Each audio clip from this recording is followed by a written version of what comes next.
Hello everyone and welcome back. As promised, it's Kate Kessler And Michelle Furlong with Market Talk, and today we're going to discuss all things first-time home buyer. So we're going to give you the steps that we recommend when you're looking into, or the thought has come into your mind that you're wanting to purchase your first ever home. So one of the first things is to get pre-approved by a mortgage specialist. Michelle is going to tell you about that process. Okay, so the pre-approval process starts when you pick up the phone and call your mortgage specialist. What we like to do on our first appointment is look at verify income. So you can use a couple different ways to verify income. To most recent pay stubs, your CRA notice of assessment, or your most recent T4.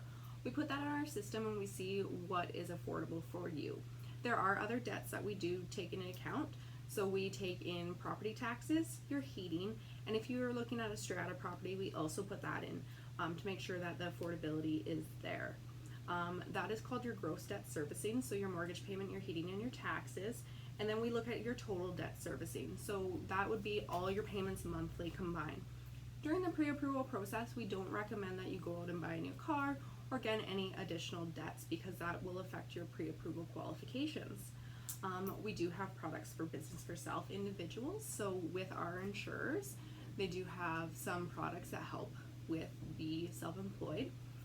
We will also require proof of deposit or down payment, to show that you do have at least 5% down on that purchase price. Wonderful. Then from there, once you've been pre-approved or while you're going through that process, you want to make a list of your wants and needs, and also be realistic with what you're able to afford. So we always recommend setting aside about $5,000 for closing costs. So that includes home inspection, which we recommend often. It has appraisal fees, moving costs if you're getting a mover, legal fees. So everybody will have to see either a lawyer or a notary to close and do the land transfer over and everything. So there's fees involved with that, obviously. So if you have around the 5,000 set aside, that really helps with being able to afford those costs as well. The other thing is to make a list of what you're really needing in your home and what's more that you're wanting and you could eliminate if it wasn't available.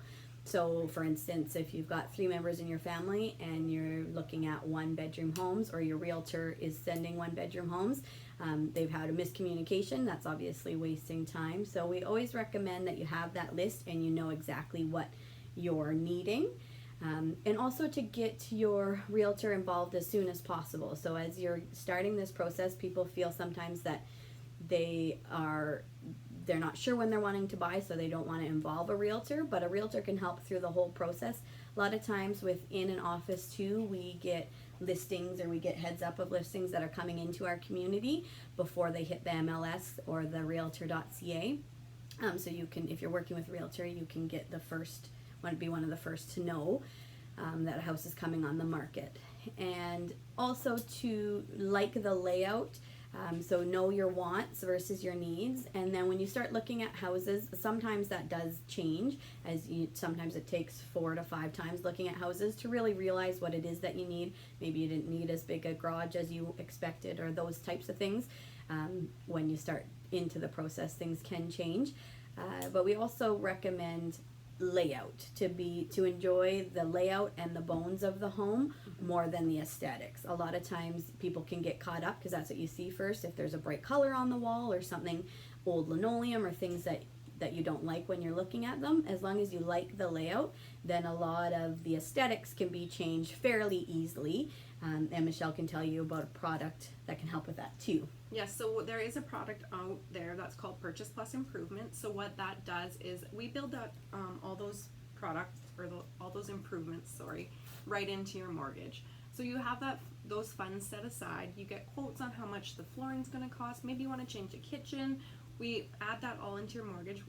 We do need quotes from contractors to ensure that we have enough funds to cover that. You pay up front, and then we reimburse those funds once all the renos are completed. Or if you want to take multiple draws, then we can issue them as we go. Perfect. So now we're at the point where you're ready to make an offer. You've looked through houses, you found one that you want. The offer process can be quite daunting, and a lot is involved. So again, that's where a realtor really helps out.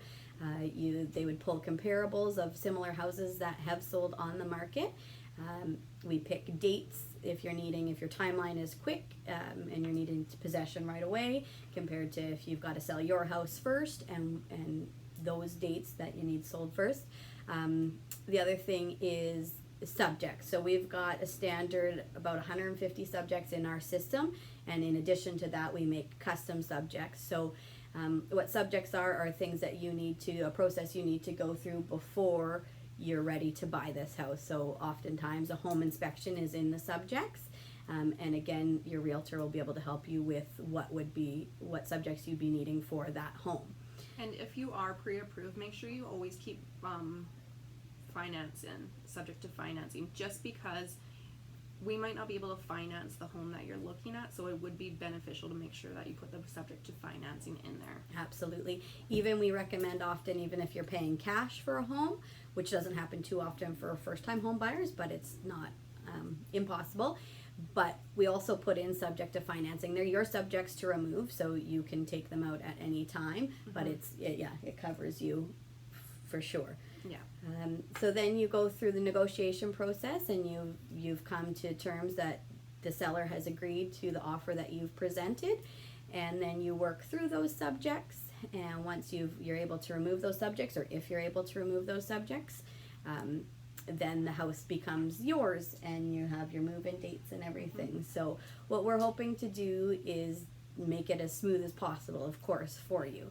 And this is just kind of a summary of what to expect. Obviously, a lot is involved, and it can be very stressful if you're not prepared. So we do recommend getting the professionals. Another thing I did want to mention as far as commissions is most often buyers don't pay the commissions. It's the sellers that pay the commissions to the buyer's realtor. The odd time you may find, if you're looking at homes for sale by owners, is if you're wanting to take that process or look into that process, sometimes those sellers aren't wanting to pay the commissions, and if you're working with a realtor, then you may be responsible for those, but that can be crossed at that time. So we hope that helps and answered some of the questions that you guys had emailed us, so thank you for those inquiries. Yes. And we hope that helped, and if not, email us, call us, we'll put the links below. Reach out to us. We'd love to hear questions, answer them, and work with you guys. Okay. Thanks so See much. you again. Bye. Bye.